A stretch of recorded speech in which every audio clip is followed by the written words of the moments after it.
In a world of red carpets and royal galas, Dame Judi Dench has chosen something else entirely. A quiet corner in Surrey, where the loudest sound is the whisper of windmills and the laughter of old friends. The woman who once commanded kings on stage and agents on screen now starts her mornings feeding robins and sipping tea under a 17th century oak. But make no mistake, simplicity in her hands is an art form. Today, we'll step inside the timeless home and the extraordinary life of one of Britain's greatest treasures. Long before Hollywood lights ever found her, Judi Dench grew up in the soft glow of the stage. Born in 1934 in the quiet city of York, England, she was the daughter of a doctor and a costume designer. Parents who believed the stage was as noble a place to heal as the hospital. As a child, she didn't dream of being a princess. She dreamed of being on cue. She spent evenings peeking through the velvet curtains of York Theatre, studying every entrance and every silence. Those early lessons in rhythm, emotion, and poise would later become her secret weapon. After training at the Central School of Speech and Drama in London, Dench made her professional debut in 1957 as Ophelia in Hamlet with the Old Vic Company. Imagine a young, bright-eyed actress on a dimly lit stage, trembling not from fear, but from the thrill of living inside Shakespeare's words. The critics called her a revelation. The audience called her unforgettable. By 1961, she joined the Royal Shakespeare Company, and that's where the legend began. Lady Macbeth, Juliet, Cleopatra, the Duchess of Malfi. Every role came alive through that distinctive Dench mixture. Power wrapped in vulnerability, elegance sharpened by wit. She didn't just perform Shakespeare, she made his women human. And while other actors chased the glamour of London's West End or New York's Broadway, Judi Dench stayed grounded in her craft. One stage at a time, one truth at a time. To American audiences, she would become the British answer to Meryl Streep. Though perhaps it's fairer to say, if Meryl Streep had been British and had a Shakespearean soul, that was Judi. Her career eventually leaped from stage to screen, and that leap changed everything. She appeared in early films like A Study in Terror, 1965, and Cabaret, 1968. But true international recognition came later, when she became M, the first female head of MI6 in GoldenEye, 1995. The world's most unflappable spy boss wasn't some ice queen. She was Judi Dench. Calm, ruthless, quietly devastating. She didn't just command Bond, she commanded the audience. From there, the hits kept coming, and the awards followed like loyal subjects. Shakespeare in Love, 1998. 8 minutes of screen time, 1 Oscar. Her Queen Elizabeth I was imperious, funny, and terrifyingly precise, a performance that became film school folklore. Iris, 2001, heartbreak rendered in whispers. Notes on a Scandal, 2006, a psychological duel with Cate Blanchett that left viewers breathless. Philomena, 2013, a masterclass in quiet emotional power. And of course, Skyfall, 2012, the highest-grossing Bond film ever, and her final bow as M, dying with dignity, steel, and grace. Through it all, Judi Dench never turned herself into a celebrity caricature.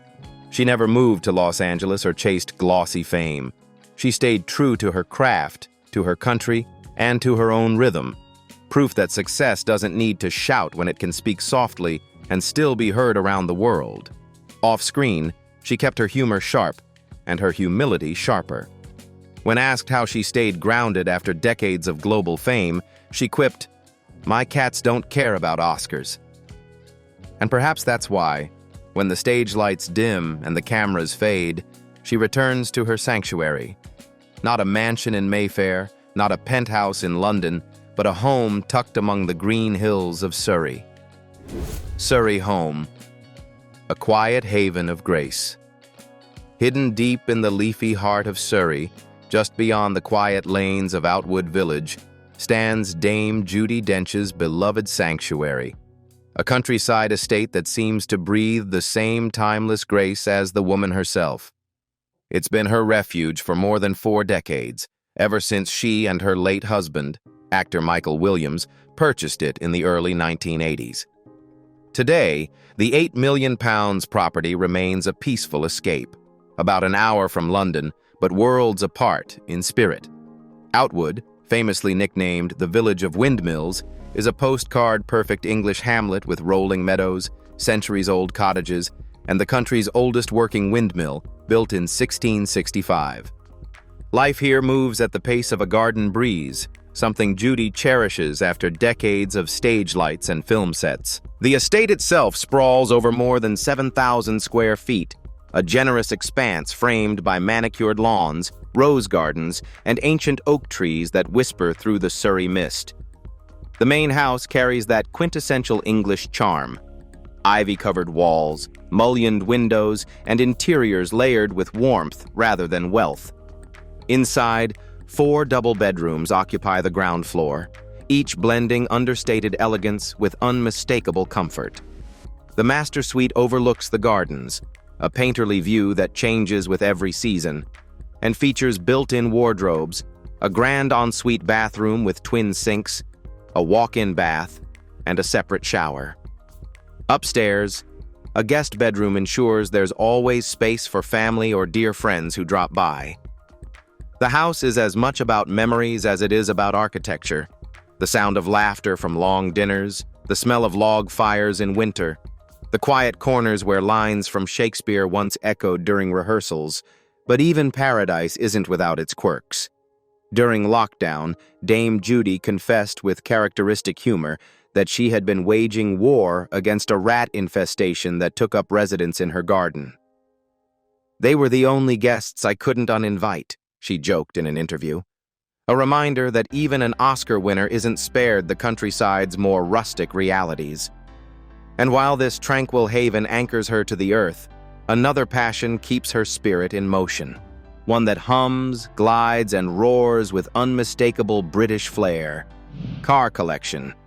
Few movie moments have captured the essence of British sophistication, quite like Dame Judi Dench riding shotgun beside Daniel Craig's James Bond in Skyfall. The car? The legendary Aston Martin DB5, a silver bullet of beauty and power that's as much a part of British culture as Bond himself. Beneath that classic exterior beats a 4.0-liter inline-6 engine producing 282 horsepower, a steady, throaty growl that can still turn heads 6 decades later.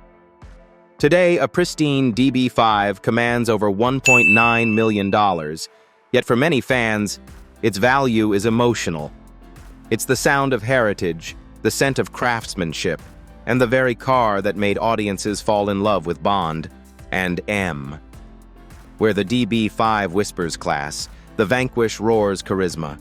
Its carbon fiber body glistens like liquid metal, a sculpture of speed sculpted by wind. Beneath the hood lies a monstrous 6.0-liter V12 engine generating up to 595 horsepower, catapulting from 0 to 60 miles per hour in just 3.2 seconds. The sound? A deep, operatic thunder that could make Shakespeare pause mid-soliloquy. Valued at around $320,000, the Vanquish is not just a car, it's a statement of intent, a fusion of muscle and majesty. Balancing that raw energy is the Jaguar XJL, a long-wheelbase luxury sedan that feels tailor-made for Dame Judi's elegance. It's the kind of car that glides rather than drives, quiet, composed, and unmistakably British. Underneath, a 5.0-liter supercharged V8 delivers 575 horsepower, propelling the XJL with effortless poise. Priced at roughly $115,000, it's the car of choice for those who prefer grace over noise, a fitting metaphor for Dame Judi herself.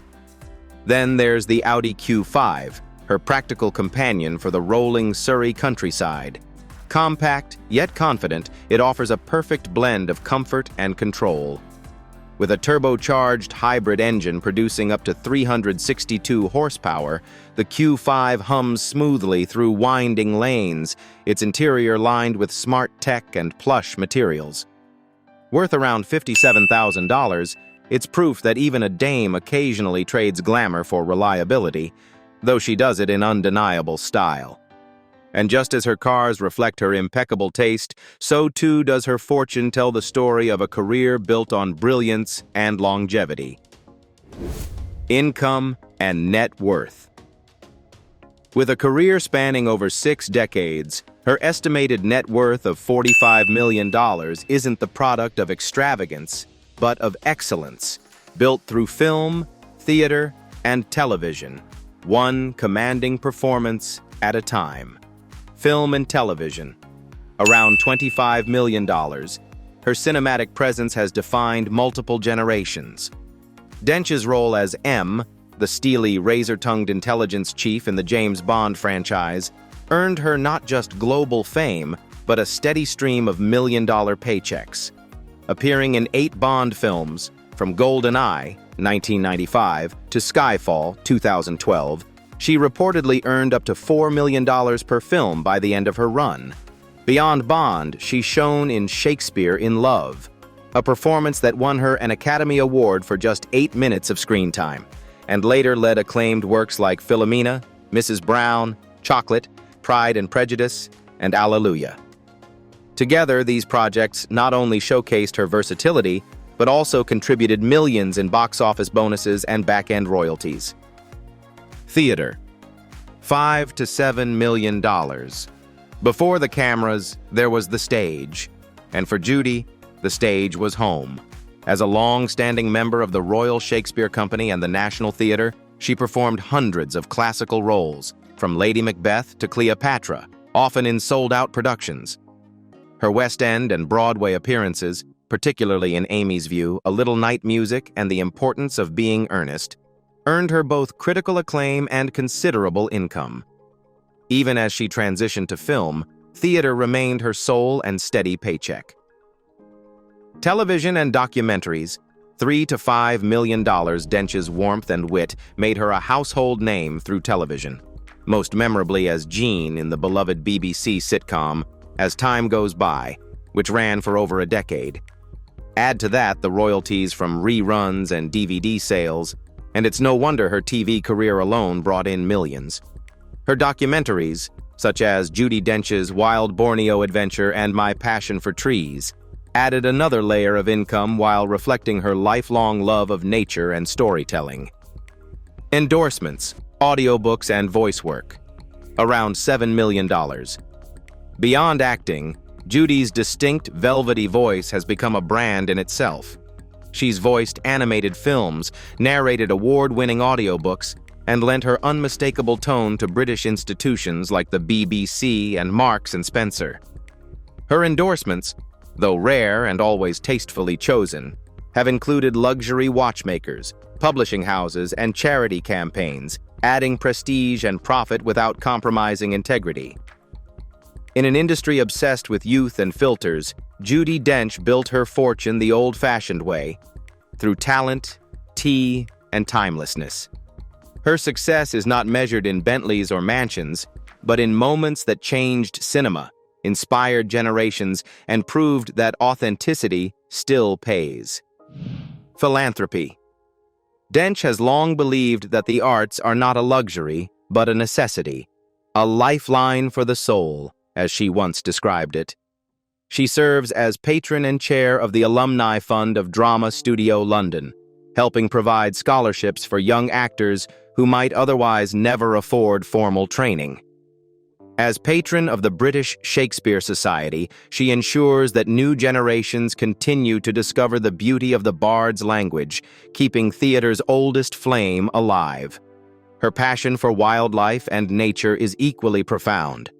As vice chair of Fauna and Flora International, one of the world's oldest conservation NGOs, she has dedicated years to protecting endangered species and preserving delicate ecosystems.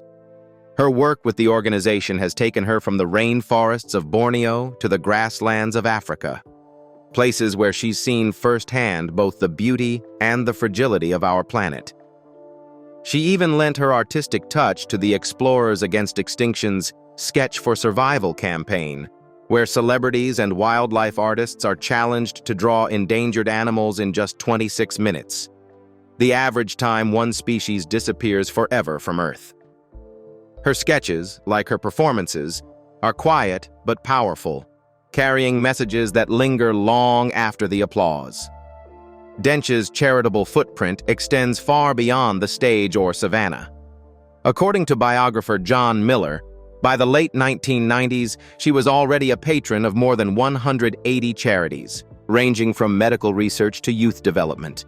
Many are close to her heart and home, including York Against Cancer, Leaveners, and the Archway Theatre in Horley, where her involvement has nurtured countless local talents. She also supports 1+1, a research charity dedicated to strengthening relationships and families through education and counseling. By 2006, she succeeded Sir John Mills as president of the Mount View Academy of Dramatic Arts, one of London's most respected drama schools. Her leadership helped the Academy expand its reach and accessibility for students from all walks of life. Meanwhile, at Questers Theatre in Ealing, where she has served as president since 1985, the main auditorium proudly bears her name, the Judi Dench Theatre, a rare tribute to a living legend and a constant reminder of her lifelong devotion to performance and mentorship. Her compassion also extends to those often overlooked. She's supported Ovingdean Hall School, once a boarding school for deaf and hard-of-hearing children in Brighton, and serves as vice chair of the Little Foundation, aiding children with communication disabilities.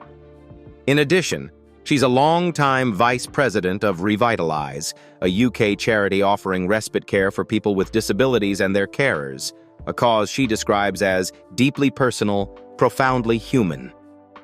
Whether nurturing young performers or defending endangered wildlife, Judi Dench has never treated her fame as a shield, but as a tool, something to shine a light on the world's quietest voices.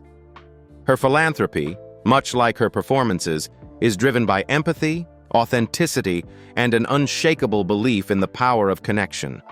And behind all that public devotion lies a woman whose private life is every bit as rich in love, humor, and resilience as her public one. Personal life.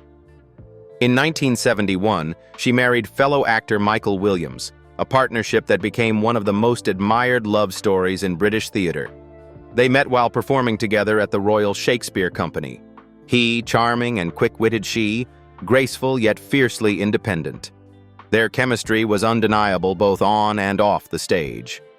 The two went on to appear together in several projects, including the beloved BBC sitcom A Fine Romance, where their real-life affection translated beautifully on screen. Their only child, Tara Cressida Frances Finty Williams, was born in 1972 and followed in her parents' footsteps, becoming an actress known for her stage work and voice performances. Through Finty, Judi became a grandmother, a role she cherishes deeply.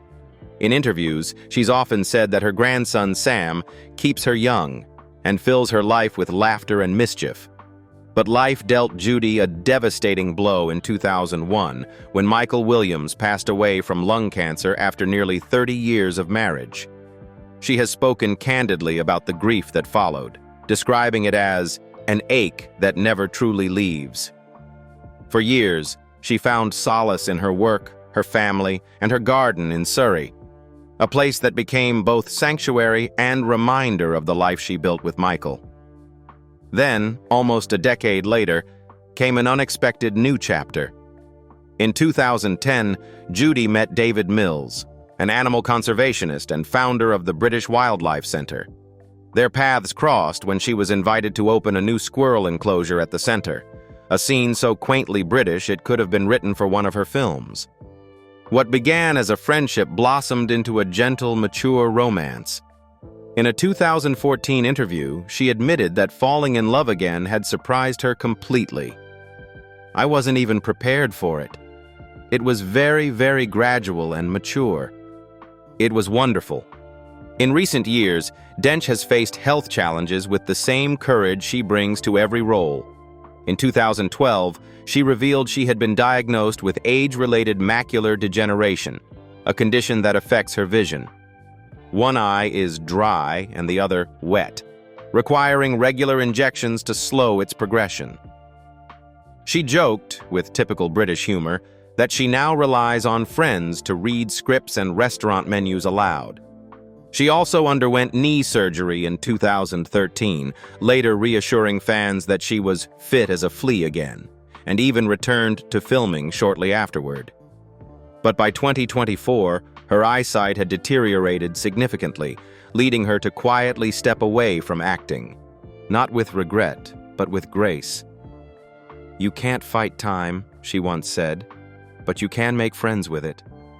And though her performances have captivated millions, it's her humility, humor, and heart that truly define her legacy. If you've enjoyed this journey through her remarkable life, don't forget to like, subscribe, and share this video to keep celebrating icons who inspire with grace and purpose. Thank you for watching this video, and see you in the next videos.